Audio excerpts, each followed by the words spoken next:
ನಮಸ್ಕಾರ. ಮೊದಲಿಗೆ ಅಂತಾರಾಷ್ಟ್ರೀಯ ಮಹಿಳಾ ದಿನಾಚರಣೆಯ ಶುಭಾಶಯಗಳು. ಇಂದು ನಾವು ಮಹಿಳೆಯ ಶಕ್ತಿ, ಸಾಧನೆ ಮತ್ತು ಹಕ್ಕುಗಳ ಬಗ್ಗೆ ಮಾತನಾಡ್ತಾ ಇದ್ದೇವೆ. ಆದರೆ ಜಗತ್ತಿನ ಅರ್ಧದಷ್ಟು ಶಕ್ತಿಯನ್ನು ಹೊಂದಿರುವ ಮಹಿಳೆ ಇಂದಿಗೂ ಕೂಡ ಯಾವುದೋ ಅದೃಶ್ಯ ಸರಪಳಿಯಿಂದ ಬಂದಿಯಾಗಿದ್ದಾಳೆ ಎಂದು ನಿಮಗೆ ಅನಿಸುತ್ತದೆಯೇ? ಕತ್ತಲೆಯನ್ನು ಶಪಿಸುವುದರ ಬದಲು ಒಂದು ಹಣತೆಯನ್ನು ಹಚ್ಚುವುದು ಲೇಸು ಎಂಬ ಮಾತಿದೆ. ಆದರೆ ಆ ಹಣತೆಯು ಜಗತ್ತಿನ ಕತ್ತಲೆಯನ್ನು ಹೋಗಲಾಡಿಸಿದರೆ ಸಾಲದು, ಅದು ನಮ್ಮೊಳಗಿನ ಮೌಢ್ಯವನ್ನು ಸಹ ಅಳಿಸಬೇಕಾಗಿದೆ.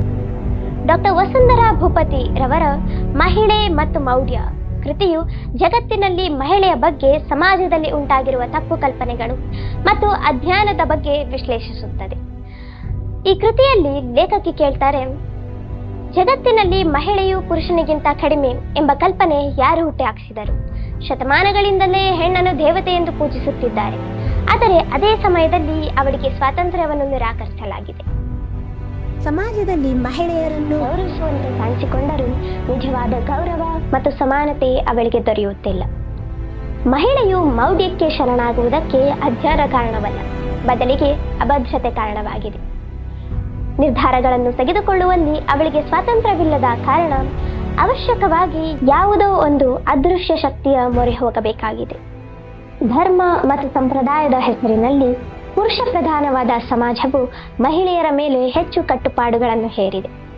ಪವಿತ್ರತೆ ಮತ್ತು ಸಂಸ್ಕಾರದ ಹೆಸರಿನಲ್ಲಿ ಅವಳ ಆಲೋಚನಾ ಶಕ್ತಿಯನ್ನು ಮಬ್ಬುಗೊಳಿಸಲಾಗಿದೆ. ಪವಾಡ ಪುರುಷರು, ಜ್ಯೋತಿಷಿಗಳು ಮಹಿಳೆಯರ ಕೌಟುಂಬಿಕ ಸಮಸ್ಯೆಗಳನ್ನು ಬಂಡವಾಳ ಮಾಡಿಕೊಂಡು ಅವರನ್ನು ಯಾವ ರೀತಿ ಸುಲಿಗೆ ಮಾಡುತ್ತಿದ್ದಾರೆ ಎಂಬುದನ್ನು ಲೇಖಕರು ಉತ್ತಮ ನಿದರ್ಶನಗಳೊಂದಿಗೆ ತಿಳಿಸಿದ್ದಾರೆ. ಕೇವಲ ಪದವಿ ಪಡೆಯುವುದು ಶಿಕ್ಷಣವಲ್ಲ. ಸುಶಿಕ್ಷಿತ ಮಹಿಳೆಯೂ ಕೂಡ ರಾಹುಕಾಲ, ಗುಳಿಕ ಕಾಲ ಎಂದು ಹೇಳುವುದನ್ನು ನಾವು ಗಮನಿಸಬಹುದಾಗಿದೆ.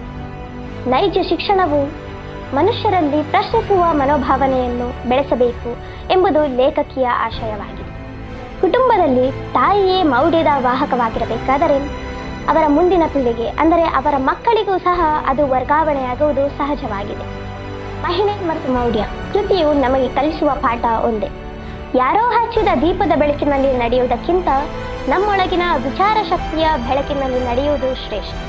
ಈ ಮಹಿಳಾ ದಿನಾಚರಣೆಯು ಕೇವಲ ಶುಭಾಶಯಗಳಿಗೆ ಸೀಮಿತವಾಗದೆ ನಮ್ಮೊಳಗಿನ ಅಂಧಶ್ರದ್ಧೆಯನ್ನು ಹೋಗಲಾಡಿಸಿ ವೈಚಾರಿಕತೆಯ ದೀಪವನ್ನು ಹಚ್ಚಬೇಕಾಗಿದೆ. ಈ ಪುಸ್ತಕವು ಕೇವಲ ಓದಿನ ವಿಚಾರವಲ್ಲ, ಇದು ಬದುಕಿನ ಪಾಠ. ಅದಕ್ಕಾಗಿಯೇ ಮಹಿಳೆ ಮತ್ತು ಮೌಢ್ಯ ನನ್ನ ಬಡ್ಡಿ ಬುಕ್.